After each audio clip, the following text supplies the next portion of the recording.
zdjąłem krzyżyk. Włożę go sobie bezpiecznie do plecaka, tak żeby nie zgubić. Dlaczego to zrobiłem? Ponieważ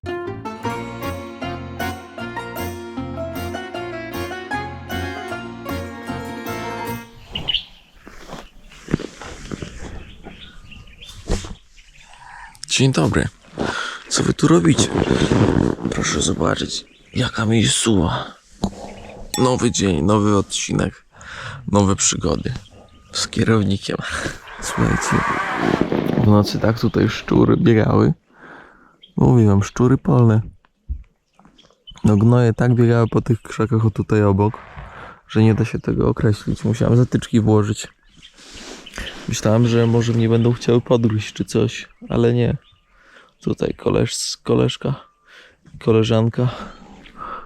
Co prawda nie w moim wieku, 70 lat, ale sobie w takim jeepie spali. I ja sobie myślę, że ja takiego Defendera to ja sobie kupię.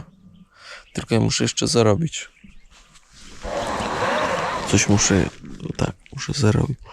Takiego Defendera. O kurde. O, moi drodzy, dzień dobry i rozpoczynamy dzień. Pompek nie zrobię dzisiaj, bo nie mam predyspozycji siłowo-fizycznych, psychologicznych. teraz, moi drodzy, troszkę wam zdradzę tajników. Tutaj na boku mają taką, powiedziałbym, półkę na przeróżne rzeczy. Tutaj nasz kumpel Patryk ma tutaj narzędzia i bardzo polecają te opony. Ja to się nie znam, pierwszy raz w ogóle je widzę, te opony.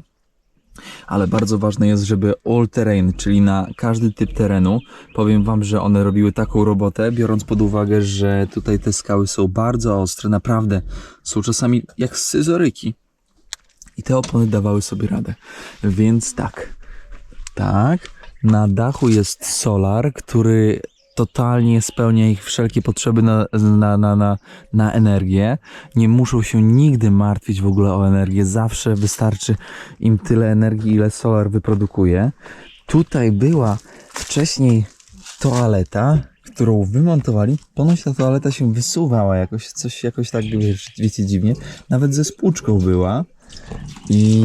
A tutaj była toilet. Here, yeah? Shower. And shower. Shower over here. I tutaj prysznic jeszcze, że można się w środku myć, jak na przykład w mieście jesteś, żeby cię nikt nie widział. Albo na przykład tutaj możesz sobie też podłączyć. Tutaj zobaczcie. Podłączasz i sobie na zewnątrz totalnie możesz prysznic brać. Ale super, nie? W ogóle niesamowite. A najciekawsze w tym wszystkim jest to, ja jestem trochę podjarany tym, bo miałem okazję przez wczoraj i dzisiaj zobaczyć, jak to działa. Zobaczcie, tu jest łóżko i wydawałoby się, że mają tak mało miejsca, a prawda jest taka, że jak już skończą sobie tam jeść, to tutaj ten podest można totalnie opuścić do samego stolika. I wtedy jesteś w stanie normalnie, może nie wstać, ale masz bardzo dużo miejsca. Praktycznie od połowy tego pomieszczenia w górę jesteś w stanie sobie spokojnie żyć. Maintenant. Teraz sprawdzanie oleju z samego rana. Ça c'est l'huile supplémentaire. Tutaj jeszcze jakiś ten. To są płyny. Yes, il y avait de la place. There is some room.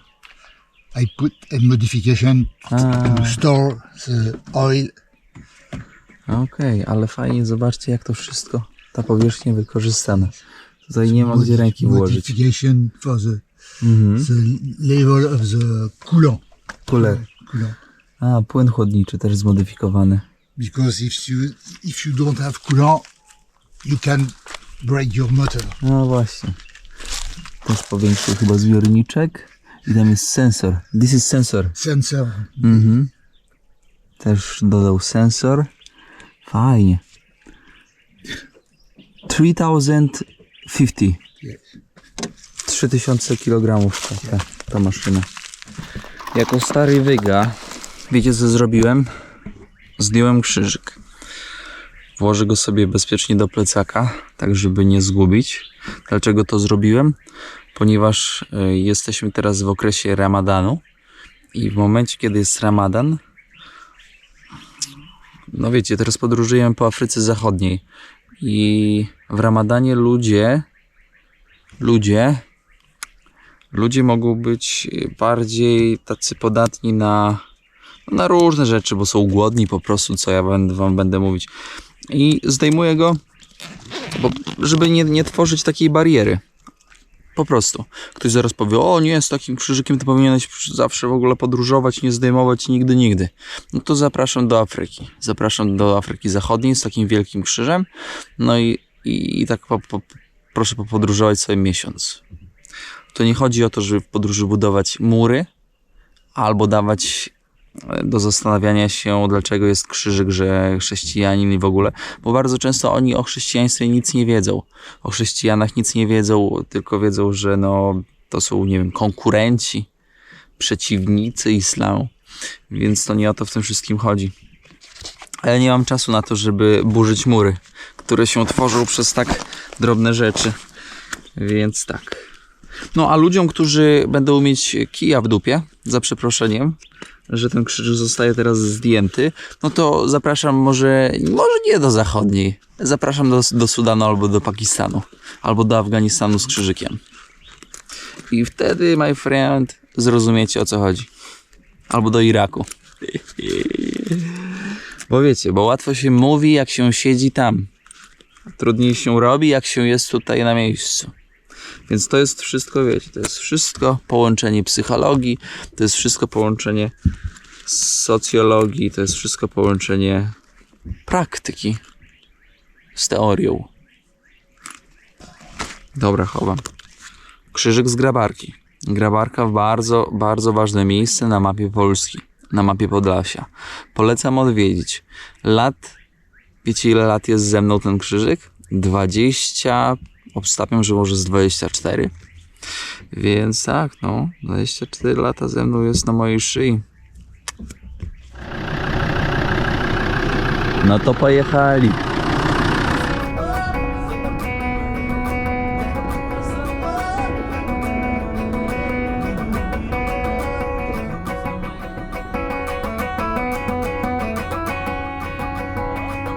Et c'est la mine de quoi?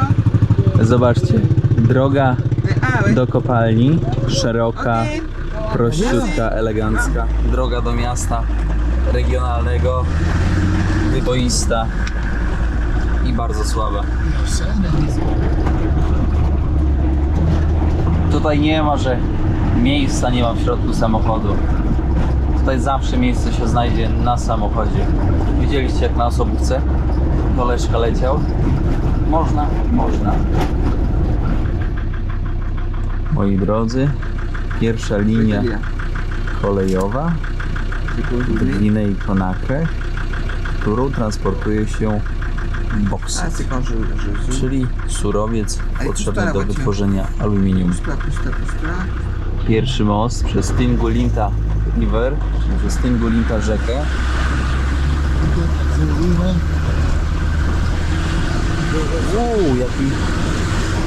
Jaki niski poziom, bardzo niski i ta woda jest praktycznie stojąca. Niedobrze, a chłopaki się tam kąpią. A teraz zobaczcie sobie, jaki piękny tunel. Taki tunel można zobaczyć na Ukrainie. Nazywa się to Tunel Miłości. Na jednym z odcinków hulajnogowym autostopem z Polski do Chin jesteście w stanie zobaczyć właśnie ten tunel. A droga jest wyłożona kostką. Wciąż nie wiem, kto wymyślił taki koncept, żeby kostkę tutaj kłaść.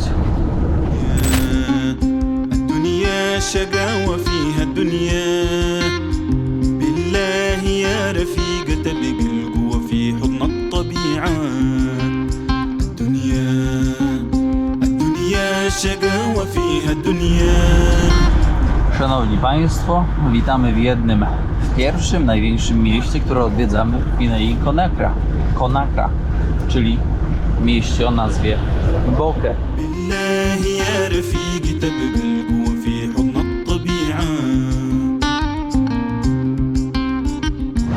Z Marianną i z Patrykiem już się pożegnaliśmy. To było naprawdę wartościowe spotkanie. kocham to właśnie w podróży i oni właśnie tak do mnie wczoraj mówią: no i co, Tomek? Nie myślałeś o tym, że będziemy sobie spać gdzieś tam po środku buszu razem i będziemy sobie gawędzić przy ognisku, robić na ognisku w ogóle te nerkowce razem. Jejku, no nie, przesympatyczni ludzie, aż mi się łezka troszkę zakręciła, jak się żegnaliśmy. No, teraz idę ogarnąć trochę spraw urzędowych, kartę do internetu kupić i ogarnąć trochę rzeczy w internecie. Muszę też coś zjeść. No wiecie, proza życia w podróży. Tutaj problemów większych, mniejszych nie ma. To są takie problemy, jak właśnie powiedziałem. Pomalutku, na spokojnie, ale zobaczcie jaką mam jakie białe rękawy. Muszę trochę opalić, bo później na siłowni chłopaki będą się śmiać. Sytuacja taka, dość ciekawa. Po publikacji filmów z Elą, dyrektor szkoły, który dostawał tą pomoc i ją roztrwaniał, wyobraźcie sobie, że zaczął się pluć do Eli za to, że pokazała, jak ludzie żyją z tą pomocą. I no ciekawy jestem, jak ta sytuacja się rozwinie, ale zobaczcie, jak się wystraszył. Przyszedł do Eli, zaczął tam, wiecie, jakieś tam gadki, szmatki dawać. No, więc powiem wam, że dotykanie tak trudnych tematów jest trudne, jest to wyzwanie. I zobaczcie, człowiek, który nie miałby nic za uszami, to w ogóle by nawet tego tematu nie ruszał, nic by się nie pluł. Ale jeżeli ktoś ma dużo za uszami i się boi, no to wiadomo jak. Elo dziku.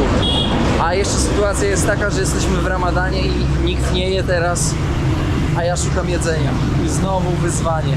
Pakistan, Irak, w Ramadanie, szukanie jedzenia. Ja pierdzielę. Kurde, dzisiaj dzień z przebojami. Wciąż nie ogarnąłem wizy do Sierra Leone. Wiza została zamówiona, zaakceptowana, ale nikt mi jej nie przysłał. Nie odbierają w ogóle telefonów w tej ambasadzie, śpią tam chciałem powiedzieć świry, albo inaczej. No i niestety, moi drodzy, nie wiem co będzie, czy do Sierra Leone się uda dojechać. Zapłaciłem $82, więc wypadałoby dostać tą wizę, nie? Dobra, szukam jedzenia. Słuchajcie, pytam gościa o ryż, że lepiej zjeść ryż z czymś tam. Mówi, że nie rozumie. Ja zapomniałem, jak jest po francusku ryż i myślę, dobra, narysuję mu rybę, nie? No bo kształt ryby wszyscy znają, chyba. No i czajcie, narysowałem mu rybę i wyobraźcie sobie, że on skumał dopiero, że chodzi o ryż, jak narysowałem rybę. Ja powiem wam, że nie jestem w stanie ogarnąć swoim drobnym umysłem tego, co tutaj się dzieje. I napisał mi adres, więc idę pod adres z buta. Jakieś tam 500 metrów powinno być, więc no działamy. Znalazłem jakąś miejscówkę. Jakiś, nie wiem, amfiteatr, co to jest, to ja nie wiem. Muszę odpocząć, muszę pomyśleć co dalej. Jak to rozgryźć w ogóle, widzicie, problemy są z wizą, a to nie jest tak jak w Europie dzwonisz, mówisz szefowo taki i taki numer, proszę wyślijcie raz jeszcze wizę, no. Próbuję się do nich dobić już tam, nie wiem, kilka dobrych dni, nawet aktywowałem znajomości w Sierra Leone i też nie pomaga. Patrzcie na to. Najtańszy hotel w Conakry, w stolicy Gwinei Conakry. Najtańszy to jest jakiś taki Airbnb za 200 zł. A później co? Później jest tak, jakiś Airbnb za 271, coś, jakiś hotelik 360 prawie, troszkę większy hotelik, prawie 500, kolejny 500, hotel jakiś tam, nie wiem, 500, 520, 620, powiem tyle. 3 dni się nie myłem, 4. dzień też się nie umyję. O kurde, jakie są wystrzelone ceny. O co im chodzi, ty? Oficjalne ważenie dzika. Oficjalne ważenie dzika, powiem wam tak. Tu jest 5 kg, 6, 7, 8, 8,5 kg plecak waży. Proszę ja was. Jeszcze trochę wody nawet tutaj jest. No ładnie, nie? Szukria. I poszli dalej. Tutaj sprzedają orzechy nerkowca. Ale zobaczcie w jakiej ilości. O kurczę, to trzeba wszystko było wziąć z owocu, oderwać. Niesamowite, to jest dużo roboty. To jest bardzo dużo roboty. Ja idę teraz, moi drodzy, znaleźć riz. Riz to jest po ichniejszemu ryż. Właśnie przetłumaczyłem sobie. No ale tak jakby nie, no mówią, że świry, po prostu świry. Mówią, że jak Ramadan to nie ma jedzenia. Ja mówię, ale ja nie od was. Ja cudzy. A oni nie, że tam nie tędy. I tak będziesz Ramadan obchodził. Ja mówię, że nie będę. A oni, że ja będę. No i oni mają trochę racji, bo ja tutaj nie przeskoczę pewnych rzeczy. Ale ja zaraz znajdę. Kto szuka, ten znajdzie. Musicie to zobaczyć, bo to się stosuje dla kur i to się stosuje dla owiec. I to się stosuje dla kóz. Obroża. Proszę zobaczyć, tu jest czerwona. Tam jest czerwona. Dla kur też to ciekawie wygląda. Jak będę miał okazję, to wam to nagram. Kurom się do piór przywiązuje jakiś tam kawałek szmaty, żeby było wiadomo, że na wiosce, że to jest twoja kura. Albo do nogi. Bo jak tego nie zrobisz, no to wiesz, no to sąsiad może zjeść tą kurę. I co wtedy powiesz? No nic, no. Zaznaczona była? No nie. A jak tych kur biega po podwórku, nie wiem, ze 150 i są wszystkie zmieszane, bo sąsiedzi blisko siebie mieszkają bez płota? No nie. Innego wyjścia nie ma. Zaraz będę musiał się schować, bo cała łapa mi się Zobaczcie, jak ja jestem opalony dziwnie. No, dawaj, dziku.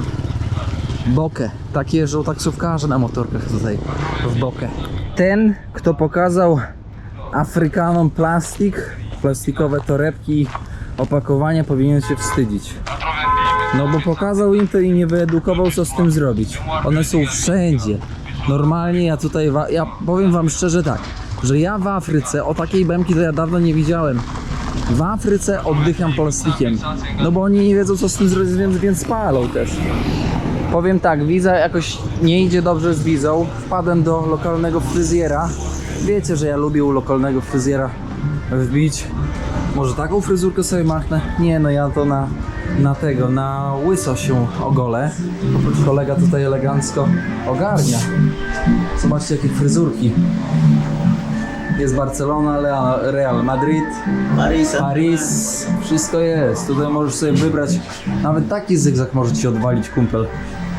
No więc będziemy, moi drodzy, zaraz się golić.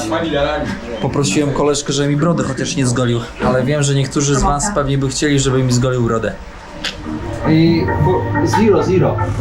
zero.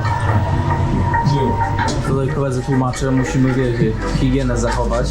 A, alkohol. Tam jest laseczka taka w rogu, ukryta. No i działamy.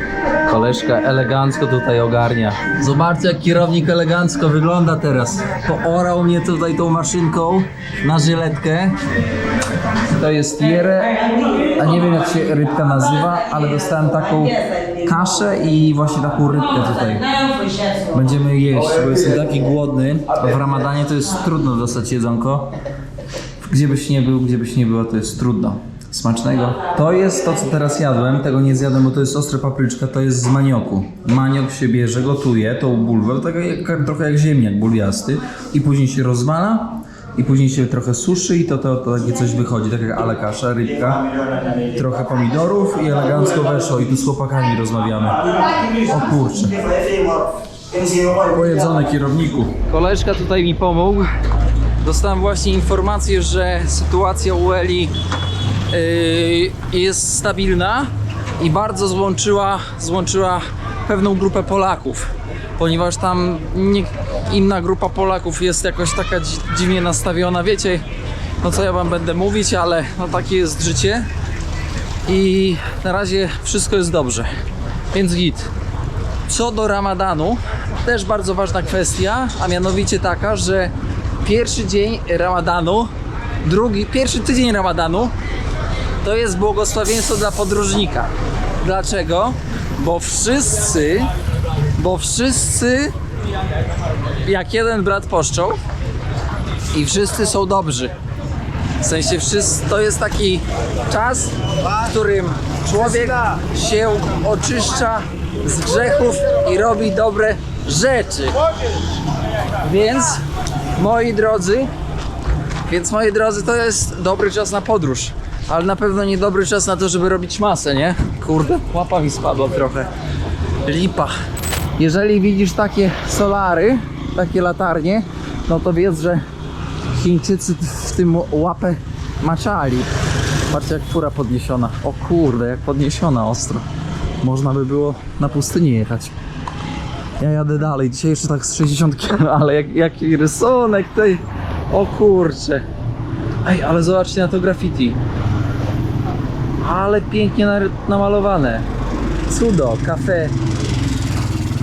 Idę teraz sobie. No i oczywiście nie mam żadnego tego noclegu nagranego. Wiecie, no idę znowu na przypale albo wcale przez Afrykę.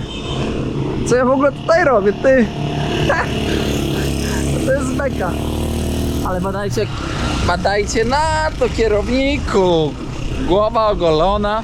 Na wesele można iść. To jest życie. Dobra, stopa trzeba łapać tam w cieniu. Stanę sobie, będę łapał stopa. Nie ma co łazić. Cały obiad spalę tym chodzeniem. Ale trochę bym się opalił, co? Ale witaminy D łapię teraz. Coś tam kręcą, chyba jakiś teledysk sobie kręcą. Tak mi się wydaje. A może wesele? A kto to wie, moi kochani? To jest Afryka. Tutaj nie ma nic na 100% i tutaj się nic nie planuje. Tu się może wszystko zmienić. Tu jest coś takiego jak łapanie stopa na zamknięte okno. Wszyscy, co mają otwarte okna i jadą autem, to znaczy, że nie pogadasz z nim po angielsku. Ale wszyscy, którzy mają zamknięte okna, to prawdopodobieństwo jest bardzo wysokie, że mówią po angielsku i tyle. Zasada otwartego, zamkniętego okna na stopie. Poluję. Kawałek z łuta przeszedłem, stoję w cieniu, poluję. Motorów strasznie dużo, bardzo dużo.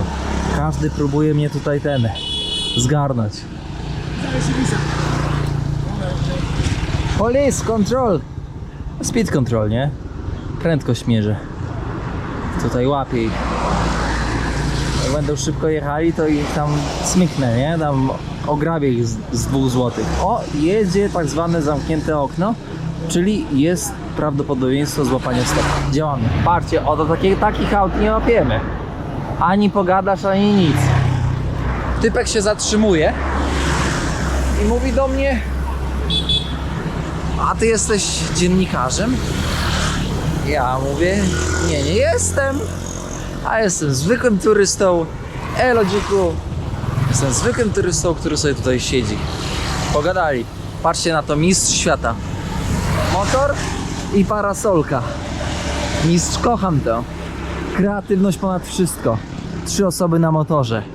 To jest wykorzystanie potencjału maszyny, a nie 1 osoba na motorze. Jest też taka zasada, powiem wam, to jest tak zwana zasada motoru. Motura. Motor to określenie pojazdów jednośladowych na kanale. I jeżeli na motorze jest 1 osoba, to znaczy, że to jest kraj rozwinięty. 2 osoby, kraj, który się dorabia, a 3 osoby, to już musisz wiedzieć, że jesteś w kraju, który można określić do tak zwanej sekcji krajów rozwijających się. No i jak tutaj zobaczycie, bardzo często można zauważyć nawet 4 osoby. Prawda? Indie, Bangladesz, Pakistan, Afryka Zachodnia, Wschodnia, Środkowa, Południowa. To są wszystko kraje, w których ujrzycie tak zwaną trójkę na motorze. Pamiętajcie o zasadzie motura. A jest potencjał? Tego nie łapiemy, dzika, brudny jak nie wiadomo co, więc brudne myśli też ma. Przyznam szczerze, że pierwszy raz tak długo stałem na stopie. Z 40 minut. 40 minut zatrzymał mi się koleżka. Podjechaliśmy, ale było już tak zimno tam od tej klimatyzacji, że ledwo dojechałem. Dzięki, Paweł. Dziku. No więc wszystko jest dobrze, tylko że ruchu nie ma. Miejmy nadzieję, że do zachodu słońca troszkę ten ruch jeszcze będzie, bo później to już cały ruch w kraju staje. Wszyscy idą jeść. Ramadan. Oh yeah. Jest Nobelo i drugie autko złapane. I to jest kierownikiem, kto jest mistrzem, kto jest panem autostopu.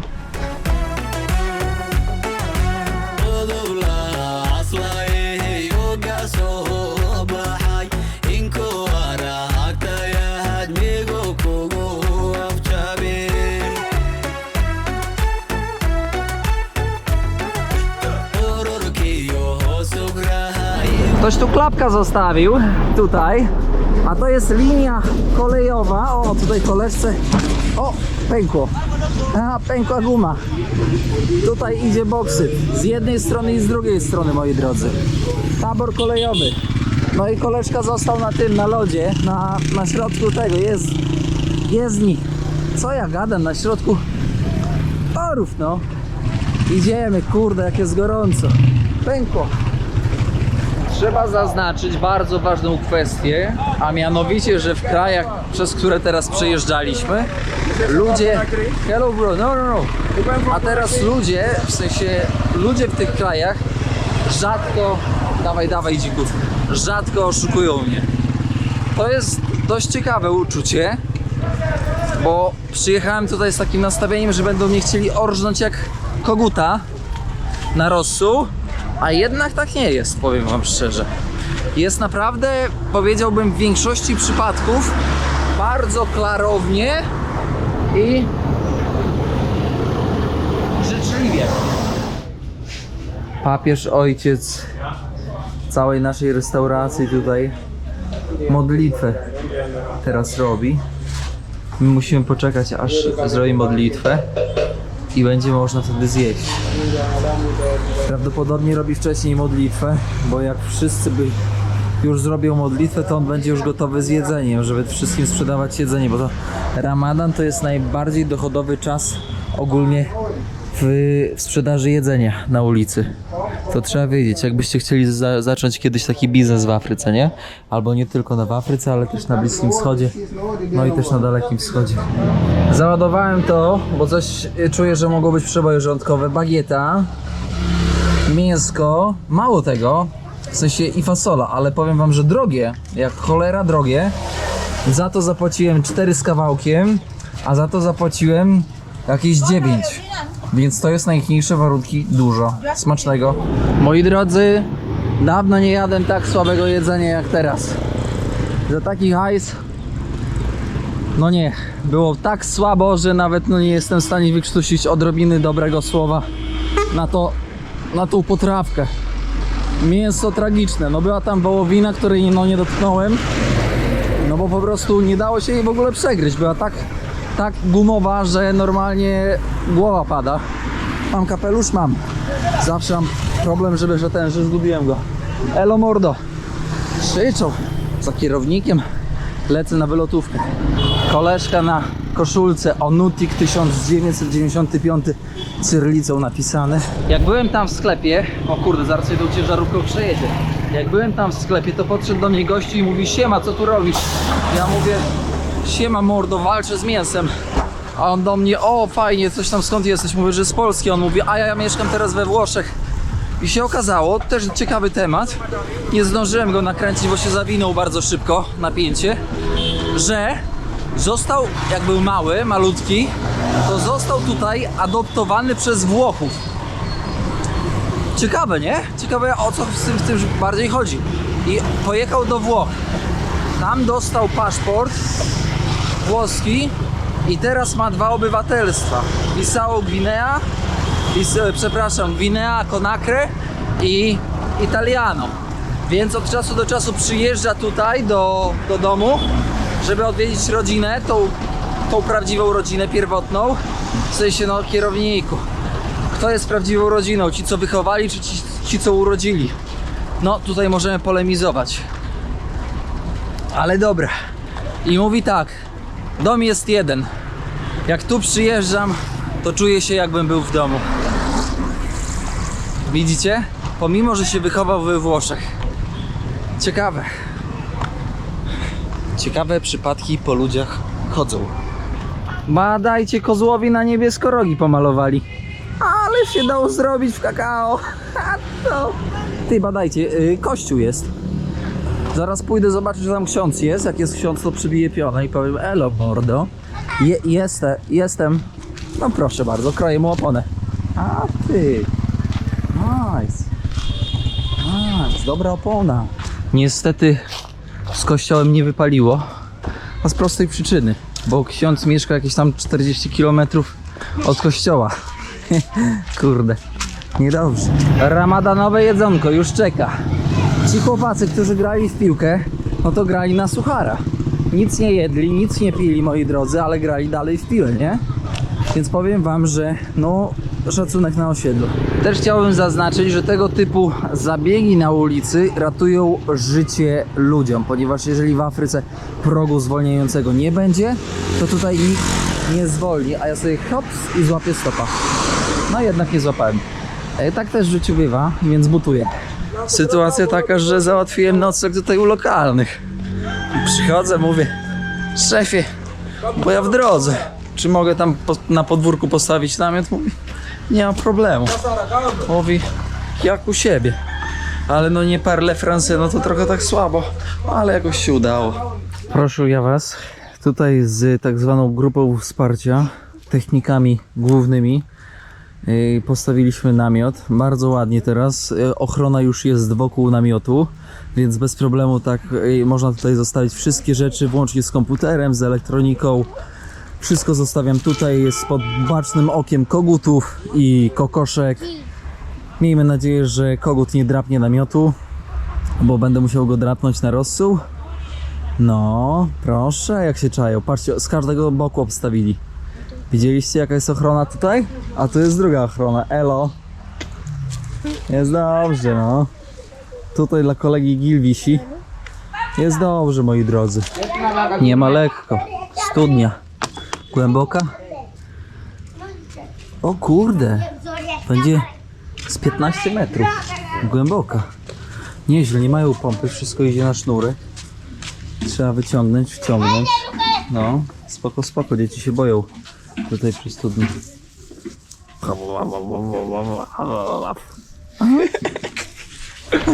Moi drodzy, kończymy na dzisiaj odcinek, ponieważ właśnie szykuję się na kolację ramadanową z moją nową rodziną w Gwinei Conakry. Zaraz skoczę się umyję, ale tutaj jest bardzo dużo komarów. Posiedzimy, pogadamy sobie trochę po francusku, trochę po angielsku i jakoś to wiecie, to będzie leciało, więc polecam zasubskrybować kanał, żeby nie ominął was żaden nowy odcinek, ponieważ szkoda po prostu by było. A tymczasem też proszę zostawić ślad węglowy, pogłaskać czarki, pogłaskać też pulpety. I moi drodzy, do zobaczenia w kolejnym odcinku, który będzie na dniach. Cierpliwości, oczywiście dzwoneczek i wszystkiego dobrego. Do usłyszenia. Czołem, kluski z rozsałem. Elo. Pozdrawiam serdecznie wszystkich wyznawców islamu. Z wielkim szacunkiem pozdrawiam. Chrześcijan też pozdrawiam. I wszystkich innych też pozdrawiam. Bądźmy otwarci, tolerancyjni. Allah.